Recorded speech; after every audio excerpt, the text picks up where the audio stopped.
Knee pain जो है वो ऑलमोस्ट हर एज में होता है। जरा सी थोड़ी सी भी अगर चोट लगी, बल्कि हल्की सी, जो ऐसा लगेगा नहीं कि कोई चोट भी थी, लेकिन उसमें फ्रैक्चर हो जाता है। अपना पैर के आउटर सरफेस पे चले टेढ़ा, तो उसमें क्या होगा कि आपको अपना बैलेंस रखना पड़ेगा। तो फुट की जो मसल्स होंगी वो उसमें स्ट्रॉन्ग होंगी, तो वो अच्छा रहेगा आपकी देर तक खड़े रहने के लिए, देर तक चलने का उसका स्टेमिना बढ़ाया जाएगा। Hello and welcome to another episode of health podcast. आजकल हर दूसरे इंसान को हड्डी और जोड़ों में दर्द की शिकायत रहती है। पहले ये दिक्कतें ओल्ड एज में होती थी, लेकिन अब यंगस्टर्स को भी हैं। क्या इसका कोई खास रीजन है? क्या हमारी हड्डियां कमजोर हो गई है या और कोई वजह है? इन सब सवालों के जवाब लिए हमारे साथ आज मौजूद हैं doctor Kotwal, an orthopedic surgeon with over 42 plus years of experience. Welcome doctor to our show. नमस्कार। तो डॉक्टर, मेरा पहला सवाल आपसे ये है कि आपके पास सबसे ज्यादा कौन सी इंजरी के केसेस आते हैं? There is a very wide spectrum of causes, और जो कॉमनेस्ट उसमें है वो है रोड ट्रैफिक एक्सीडेंट्स। उसके बाद में स्पोर्ट्स इंजरीज आती हैं, फॉल्स आते हैं, फॉल्स एट होम, गिर गए, सीढ़ियों से गिर गए, मोस्ट ऑफ दिस। और आजकल जो एक और आने लग गया है वो जिम को लेकर के भी कई बार कुछ उसमें इंजरीज वगैरह आती हैं। So doctor, knee pain India में बहुत कॉमन है। सो इसके कॉजेस क्या हैं and prevention tips and remedies? Knee pain जो है वो ऑलमोस्ट हर एज में होता है, चाहे छोटा बच्चा हो उसमें भी होगा, और जैसे ग्रोथ एज बढ़ती जाती है तो आखिर तक जा कर के भी एडल्ट एज तक भी नी पेन होता है। उसके कारण अलग अलग होते हैं। यंगर एज में कई बार डेफिशिएंसीज़ की वजह से होता है, कैल्शियम डेफिशिएंसी है, विटामिन डेफिशिएंसी है, या आगे जा कर के स्पोर्ट्स इंजरीज जैसा मैंने कहा उसकी वजह से होता है। फिर थोड़ी और जैसी उम्र बढ़ती है तो उसमें जाकर के जोड़ जो है वो जिनको हम ज़िंदगी भर यूज़ करते हैं वो उनमें वेयर एंड टियर शुरू हो जाता है, वो जोड़ घिसने लग जाते हैं, उसकी वजह से उनमें दर्द होता है।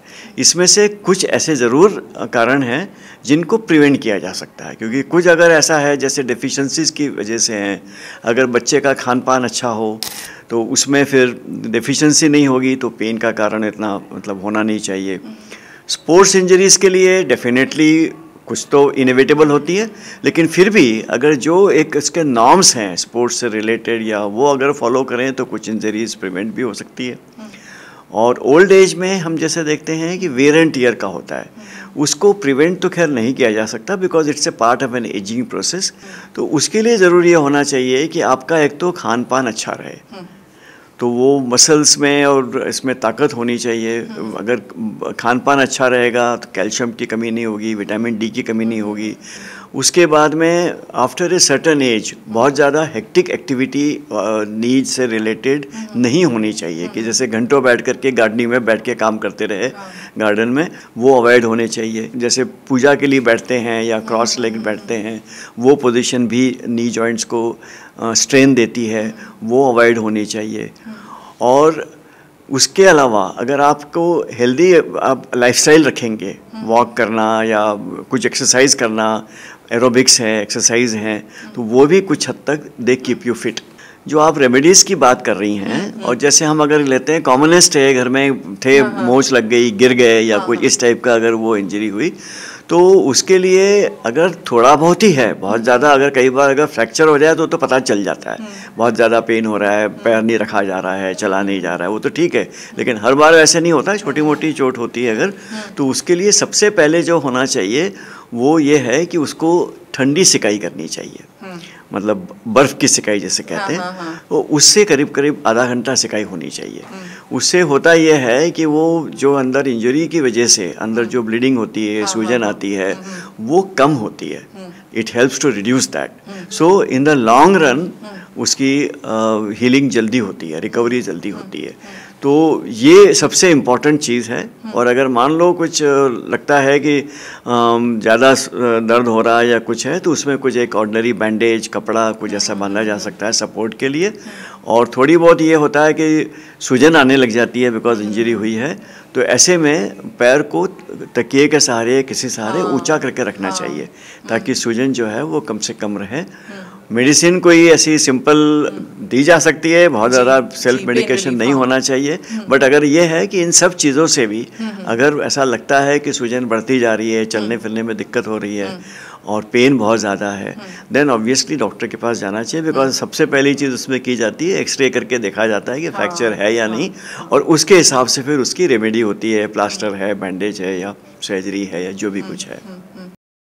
सो डॉक्टर, जैसे हम लाइक डॉक्टर्स के पास जाती में दर्द हो रहा है तो वो यूजुअली सबसे पहले जो है एक कैल्शियम की टैबलेट प्रिस्क्राइब करते हैं और एक विटामिन डी में सप्लीमेंट्स लेने चाहिए। जो कैल्शियम और विटामिन डी की बात कर रही हैं आप सप्लीमेंट्स की, उस सप्लीमेंट्स जनरली मतलब लेने चाहिए, यंग एज में लेने चाहिए, बिकॉज बोन्स की ग्रोथ हो रही होती है बच्चों में, खेलते कूदते हैं, उसके लिए चाहिए होती है, एडल्टहुड में भी चाहिए होती है और एल्डरली एज में तो चाहिए ही है।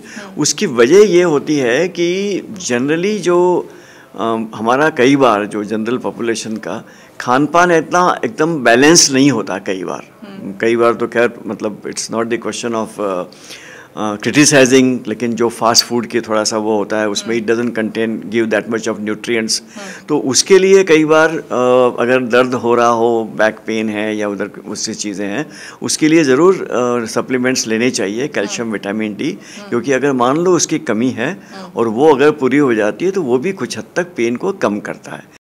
तो डॉक्टर, वेट मैनेजमेंट बैक और जॉइंट पेन को रिलीव करने में कैसे हेल्प करता है? पेन, जॉइंट पेन के लिए तो वेट मैनेजमेंट हेल्प करेगा ही। If somebody who is very obese, obviously a lot of weight is passing through his knee joints और द हिप जॉइंट्स, तो वो उसका एक तरीके से वेयर एंड टियर जल्दी होता है, लॉजिकली सोचा जा सकता है, और उससे भी पेन बढ़ता है, दैट्स नंबर वन। तो अगर कई बार ये भी होता है कि वेट कम हो गया तब भी उसमें फ़र्क पड़ता है, और सिमिलरली अगर वेट बहुत ज़्यादा हो, puts a lot of strain on the back, जो हमारा स्पाइन होता है उसके ऊपर ज़्यादा वो होता है, लॉर्डोसिस हो जाता है, मतलब स्पाइन जो है वो पीछे की तरफ ऐसे बेंड हो जाती है because of the over weight और व्हाटएवर, क्योंकि वो उस पर लोड ज़्यादा पड़ रहा है, और जितना ज़्यादा लोड मतलब पड़ेगा वो उतना लॉजिकली हम सोच सकते हैं कि वो जल्दी जोड़ जो है नी जॉइंट जल्दी घिसेगा। मेरा नेक्स्ट सवाल है, body building is it dangerous? Muscles को स्ट्रांग रखते हैं तो बोन स्ट्रांग रहती हैं, उनको ठीक से कैल्शियम पहुंचता है और दैट काइंड ऑफ थिंग, लेकिन जैसा कहते हैं excess of everything is bad. तो अगर वो बॉडी बिल्डिंग में अगर बहुत ज़्यादा हो जाए या टू क्विकली हो जाए, वो ज़रूर मतलब नुकसान कर सकता है। और जनरली होता ये है कि बॉडी बिल्डिंग के लिए अगर आप जिम में जाते हैं आजकल, वो भी एक बहुत अच्छी बात है, it's actually good thing, society is becoming health conscious, ये एक अच्छी बात है।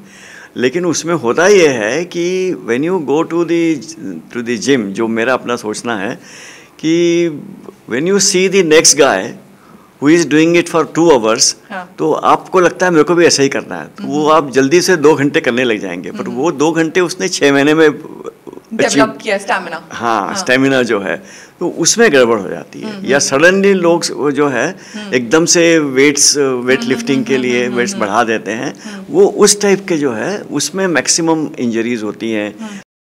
Doctor, now exercises to improve joints. जो जॉइंट्स के पास की जो मसल्स होती हैं वो जनरली जॉइंट्स को प्रोटेक्ट करती हैं, जैसे अगर थाई मसल्स है हमारी, वो नी जॉइंट्स के प्रोटेक्ट करेंगी, तो उसको अगर बिल्डिंग अप होता है, जैसे क्वाड्स बिल्डअप करते हैं या मसल स्ट्रेंथनिंग करेंगे, तो वो जॉइंट को प्रोटेक्ट करेगी, छोटे मोटे फॉल को वो संभाल लेंगी, वो एब्जॉर्ब कर लेंगी।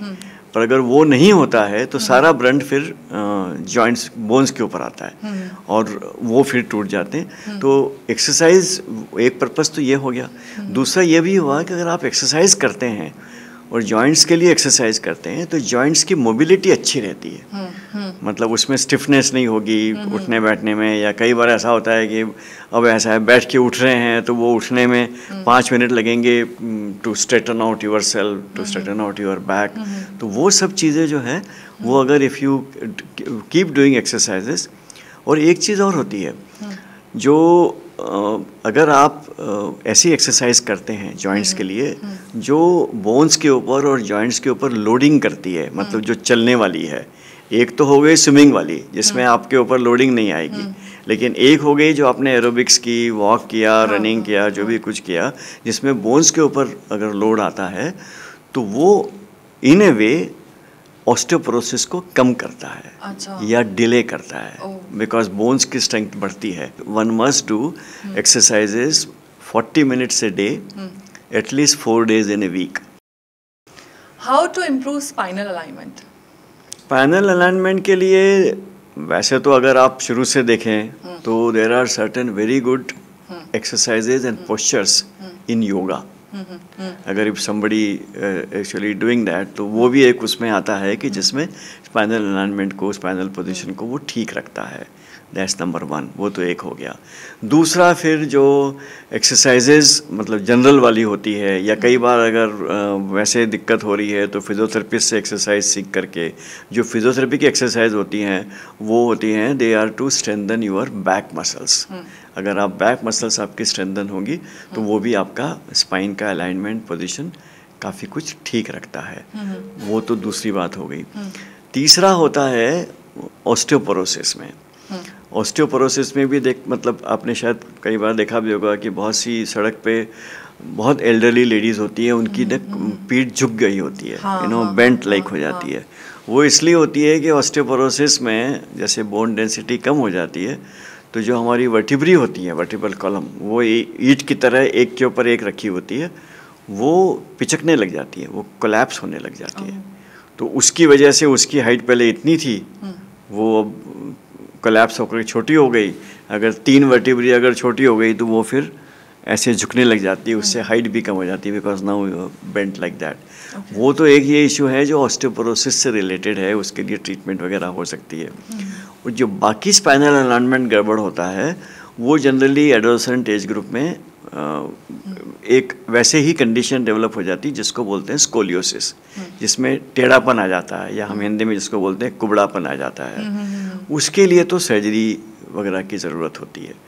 और वैसे ही एल्डरली एज में जाकर के भी जोड़ घिसने लग जाते हैं, उसमें भी अलाइनमेंट गड़बड़ हो जाता है। सो समटाइम्स वो वैसे ही ट्रीटमेंट किए जा सकती है, समटाइम्स उसके लिए सर्जरी की ज़रूरत होती है।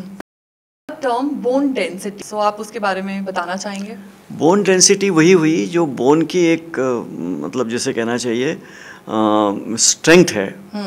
मतलब क्या होता है कि हमारी जो बोन्स होता है उसका इंटरनल स्ट्रक्चर ऐसा होता है कि उसके अंदर बहुत सारी ऐसी छोटी छोटी ट्रेबिकुली बोलते हैं हम उसको, वैसे पिलर्स होंगे, आप समझ लीजिएगा। तो वो पिलर्स होते हैं, they actually constitute the density of the bone, कि कितने पिलर्स बोन में है जो इसको सपोर्ट कर रहे हैं। और वो पिलर्स जो हैं, जो ट्रेबिकुली जिसको हम बोलते हैं, वो धीरे धीरे कम होते जाते हैं एज एज प्रोग्रेसेस। और ऑस्टियोपोरोसिस में अगर पिलर कहीं पे अगर 20 हैं तो उसके बदले में 2 या 3 रह जाते हैं, वो सब डिस्ट्रॉय हो जाते हैं, टूट जाते हैं। तो वहाँ फिर बोन डेंसिटी कम हो जाती है। सो बोन डेंसिटी इज़ एक्चुअली बचपन में, यंग एज में बहुत अच्छी होती है, थोड़ा सा एज द एज प्रोग्रेसेस वो कम होती जाती है। What is osteoporosis and is it common in females? हाँ, ऑस्टियोपोरोसिस ये कहते हैं कि जिसमें बोन्स, उसकी बोन आपने डेंसिटी खुद वर्ड यूज़ किया था, उसमें ये हम समझते हैं उसको, अगर नटशेल में रखें तो उसमें बोन डेंसिटी कम हो जाती है, इसलिए वो बोन्स ब्रिटल हो जाती हैं। और ब्रिटल होने से वो बहुत जल्दी से फ्रैक्चर हो जाती है। जरा सी थोड़ी सी भी अगर चोट लगी, बल्कि हल्की सी, जो ऐसा लगेगा नहीं कि कोई चोट भी थी, लेकिन उसमें फ्रैक्चर हो जाता है। और ये जनरली ऑस्टियोपोरोसिस, ये जैसा मैंने कहा बहुत से कारणों से होता है। एक तो उम्र के साथ होता है, जो मेल फीमेल दोनों में होगा। कुछ डिजीजेज होती हैं, उसके कारण होता है, वो किसी में भी हो सकता है। और फीमेल्स में थोड़ा एक एडिशनल फैक्टर हो जाता है because of the hormonal changes after menopause, तो इस वजह से थोड़ा फीमेल्स में। और then it also causes, osteoporosis causes increase risk for fractures and also the bone related aches and pains, जगह जगह पेन हो गया और ये हो गया। सो दिस इज़ एक्चुअली, इसको मैं ये कहना चाहूँगा कि इसमें डरने की बात नहीं है, because this is actually a kind of an ageing process, right. Doctor, bare feet walking के क्या बेनिफिट्स हैं? वैसे तो बेयर फीट वॉकिंग के मतलब बेनिफिट्स हैं जनरली, बिकॉज इट ऑल्सो आपकी मसल्स वगैरह जो हैं वो उसमें मतलब एक्चुअल में काम में आती है। बिकॉज आप जैसे अगर बेयर फीट चल रहे हैं, थोड़ा भी अगर अनइवन सरफेस हुआ तो आपकी बॉडी जो है वो फुट को बैलेंस करने की कोशिश करेंगी ताकि एकदम से आप गिर न जाएं या कुछ हो। तो उसके लिए हमारी फुट की जो छोटी छोटी मसल्स होती हैं दे कम इनटू एक्शन और उनकी स्ट्रेंथ बढ़ती है। कई बार बेयर फुट उसके लिए एक्सरसाइज भी बताई जाती है जिनको पैरों में दर्द है कि आप मतलब ना पैर के आउटर सरफेस पे चलें टेढ़ा, तो उसमें क्या होगा कि आपको अपना बैलेंस रखना पड़ेगा। तो फुट की जो मसल्स होंगी वो उसमें स्ट्रॉन्ग होंगी, तो वो अच्छा रहेगा आपकी देर तक खड़े रहने के लिए, देर तक चलने का उसका स्टेमिना बढ़ाया जाएगा। वो तो उसके बेनिफिट्स हो गए। लेकिन कई बार ये होता है कि थोड़ा सा उम्र ज़्यादा हो जाने के बाद में अगर बेयरफुट ज़्यादा देर तक खड़े रहे या बहुत हार्ड फर्श है, फ्लोर है, तो वो कई बार लोगों को फिर उसमें हील पेन हो जाता है, एडी में दर्द शुरू हो जाता है। ऑर्थोपेडिक रिकवरी में फिजिकल थेरेपी कितनी ज़रूरी है? बहुत ज़रूरी है। मतलब ये आप समझ लीजिएगा मोटे मोटे तौर पे कि एक ऑर्थोपेडिक सर्जरी का या ट्रीटमेंट का पार्ट जो है वो 50-60% है और उसके बाद में फिजियोथेरेपी का पार्ट वो बचा हुआ 40% है। बिकॉज अगर किसी में फ्रैक्चर हुआ या जॉइंट रिप्लेसमेंट हुआ तो उसमें जो रॉड लगी, जोड़ हो गया, जैसे मैंने अभी बताया था कि जॉइंट स्टिफ हो जाते हैं, तो वो फिर जॉइंट चलाने हैं उसके लिए 4-6 हफ्ते की फिजियोथेरेपी चाहिए होती है। फिजियोथेरेपिस्ट की मदद से ही फिर वो जोड़ जो है वापस खोले जाते हैं। अच्छा, फिर ये होता है कि मसल्स वीक हो जाते हैं बिकॉज प्लास्टर लगा हुआ है या सर्जरी हुई है, तो वो मसल्स की स्ट्रेंथ बढ़ाने के लिए भी फिर फिजियोथेरेपी का उसमें रोल है। ताकि उसमें होता ये है कि देन दी पेशेंट जब ये फिजियोथेरेपी करके पूरा कंप्लीट ट्रीटमेंट हो जाती है तो he comes back to his normal. अगर उसका फ्रैक्चर ठीक जुड़ गया है और अगर उसकी जॉइंट्स ठीक हो गए हैं और मसल स्ट्रांग हो गई है, he can do anything, he can run marathon, anything for that matter. Doctor, diet और न्यूट्रिशन का बोन हेल्थ पर क्या इफेक्ट है? अभी हम इसके बारे में थोड़ी बहुत टच किया था हमने। हाँ। कि अगर आपका बैलेंस डाइट होगा तो उसमें आपको चीज़ें जो हमारे लिए न्यूट्रिएंट्स हैं बोन के हेल्थ के हिसाब से, calcium, vitamin D and so on, ये आपको मिलेंगे तो वो आपकी जो बोन हेल्थ को ठीक रखेंगे। अगर आपका डाइट डिफिशिएंट है, बच्चे होते हैं बहुत से दूध नहीं पीते, तो फिर उनका जो है वो ग्रोथ थोड़ी सी अफेक्ट हो जाती है, मतलब जो ग्रोइंग एज की बात कर रहा हूँ, या फिर उनको सर डॉक्टर मैं तो बिल्कुल दूध नहीं पीती। नहीं पीना चाहिए, दूध ना भी पिए, लेकिन फिर आपको अपना कैल्शियम, विटामिन डी का टेस्ट करा के सप्लीमेंट्स लेने चाहिए, तो वो actually that will keep your bone strong. तो वो जो हेल्थ अगर मान लो मतलब बोन हेल्थ जो है वो ठीक रहेगी, क्योंकि माल न्यूट्रिशन जैसे हम कहते हैं, this is also one of the major causes of bone pains, rickets, osteomalacia, जो इस टाइप की जो डिजीज होती हैं, ऑस्टियोपोरोसिस टू सर्टेन एक्सटेंट, और even for that matter whether various मतलब back related back pains and all those things, तो वो काफ़ी कुछ माल न्यूट्रिशन की वजह से वो होते हैं। इसलिए मतलब जो खाना पीना है वो बिल्कुल सही मतलब वैसे होना चाहिए, अदरवाइज फिर ये सब डेफिशिएंसी वाली डिजीजेज जो हैं ये फिर crop up. Thank you doctor, it was a great session. हमने बहुत सारी चीज़ें जो हमारे बोन हेल्थ के लिए और जॉइंट्स के लिए फ़ायदेमंद है वो जानी। Thank you so much. Thank you so much, I also enjoyed it.